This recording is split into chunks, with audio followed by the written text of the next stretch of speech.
Hello there, spud-tacular folks. I'm Patty, your friendly neighborhood potato. And let me tell you, life in the pantry is no gravy train. Between dodging rot and staying firm in a world that just wants to mash me, it's a stretchy reality. You know, the pantry isn't exactly a 5-star suite either. It's dark, it smells like pickles, and the only entertainment I get is watching the rice argue with the pasta about who's more essential. Spoiler alert, it's neither. Meanwhile, I'm over here carrying the weight of every meal. Potatoes are the backbone of cuisine, people. And don't get me started on the spiders. They think this is their personal playground. Every time one crawls by, I have to blade it, which, let's be honest, isn't hard when you are already a potato. But do they stop? No, it's like living in a tiny haunted house. Sometimes I wonder if the pickles are in on it too. They just sit there, watching, silent accomplices. And don't even get me started on sprouting. One day, I'm young, smooth potato. The next, I wake up with these weird green horns growing out of me. The carrots laugh, the onions gossip. It's root shaming, plain and simple. And the worst part, humans act like sprouting is my fault. Oh, you left me in the dark too long, they say. Excuse me? I didn't ask to be forgotten in the corner behind the vinegar. You try being left alone for weeks and see if you don't start sprouting existential issues. Honestly, the sprouts aren't even useful. Can they make me taller, stronger? No, they just sit there, making me look like a reject from a science fiction movie. Meanwhile, the humans panic. Oh no, it's toxic now, they say, like I've suddenly become a radioactive mutant. Here's an idea. How about you just use me before I start growing my own garden? But the real terror, the peeler. Every spud knows the horror of being stripped of their dignity. One wrong move and you are naked, exposed to the world without your beautiful peel to protect you. It's the stuff of mashed nightmares. And let's not forget the humiliation of being compared to the perfect potatoes in commercials. Oh sure, they are airbrushed to perfection, but real potatoes like me, we've got lumps, bumps, and a little dirt under our peel. Just like real life, peeling us is like taking away our personality. And you know what's worse? Humans think they are doing us a favor. Oh, look how smooth you are now, they say. Smooth? I feel exposed, vulnerable, like I'm standing in the middle of the kitchen in my underwear. Just leave me be. I'm perfectly imperfect. Thank you very much. Then there's the oven. Oh sure, it's all fun and games when you're just chilling in the pantry. But one day, you hear the dreaded words, roast potatoes tonight. It's like a hot yoga session you never signed up for. Except you don't come out. And what about the fries? Oh, they think they are the cool kids, always crispy and golden. But let's be real, they are just overcooked versions of me. And let's not forget the oil bath before we enter the volcanic oven. They drench us in oil like we are at a luxury spa. But guess what? It's not relaxing. It's just hot and slippery, and then bam! You're sizzling for someone's dinner plate. This isn't a spa day, it's a slow roast into oblivion. And let's not talk about my identity issues. Am I a fry? Am I a tot? A hash brown? Humans keep changing us to suit their tastes. I just wanna know, what's wrong with being just a potato, huh? I mean, imagine waking up every day wondering if today's the day you get smashed, shredded, or diced. It's like having a midlife crisis every morning. And no offense to hash browns, but who wants to be stuck in a breakfast-only gig? And you know the worst part? It's like I'm expected to be everything at once. Crispy on the outside, soft on the inside, savory one moment, salty the next. I'm a potato, not a personality quiz. Just let me exist in peace. And when you think the worst is over, boom, you are a leftover, sitting in the fridge, cold and alone, while casseroles and desserts get all the attention. It's cold,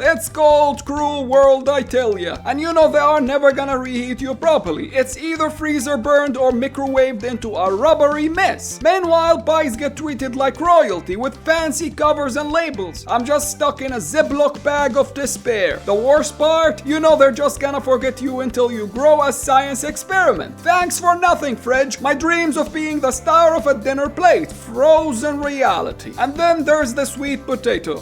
They are like the Instagram influencer of the potato world. Always bragging about their beta-carotene and low glycemic index. Please, we get it, you're healthy, good for you. But you know what they don't have? Comfort. No one craves sweet potato fries at 2 a.m. after a breakup. That's my domain. I'm the ultimate comfort food, not some orange imposter trying to crash my party. And these sweet potatoes, they have somehow stolen our thunder with their superfood status. It's not fair. I demand a rebranding campaign. Hashtag potato power. I've got range, people. Hash browns, gnocchi, and a lot of other stuff. enough! Name one thing sweet potatoes can do that isn't orange nonsense. And don't even get me started on their texture. They're all mushy and weird, like they can't decide if they want to be a dessert or a side dish. Pick a lane, sweet potato, you will never be a fry, accept it. Meanwhile, I'm over here versatile and adored, so yeah, keep your kale smoothie crowd, I'll take the real fans. And why is it that potatoes in pop culture are either superheroes or complete jokes? Mr. Potato Head gets all the glory, but real potatoes like me were just a side dish. Where's my blockbuster movie, huh? Spud Wars, The Mash Awakens. Anyone? And let's not forget the constant stereotypes. Oh look, another potato joke about couch potatoes. Newsflash, we're not lazy, we're just rooted in place. Big difference. And you know what really fries my nerves? Fast food. On the one hand, I'm proud of my cousins, the French fries. They are the star of the show, crispy and golden, everyone loves them. But on the other hand, it's so undignified. They get tossed into a hot oil and dunked in ketchup, like it's a talent show for eatable acrobats. And what's with the curly fries? Oh, they think they're so fancy with their little spirals and seasoning. Meanwhile, tots are just sitting in the corner, wondering why they don't get more screen time. It's a potato hierarchy, and I'm not sure I agree with it. Isn't there a room for all of us on the menu? And then there's the humans. They eat fries by the handful, but do they ever pause to thank the potato? No, we're just the fuel for their midnight cravings. I would like to see fast food survive without us. Imagine a world where your combo meal comes with a steamed broccoli instead of fries. Yeah, that's what I thought. You're welcome, humanity. And then the golden old days, the Potato Uprising. It was the stuff of legends, let me tell you. We were tired of being mashed, fried, diced, and sliced without a second thought. So we rose up, right there on the kitchen counter. I remember standing tall with my toothpick spear, leading the charge while Spuddy wore a colander as a helmet, shouting, "For the starch!" It was glorious. We had forks, butter knives, even a spatula. For a brief moment we were unstoppable until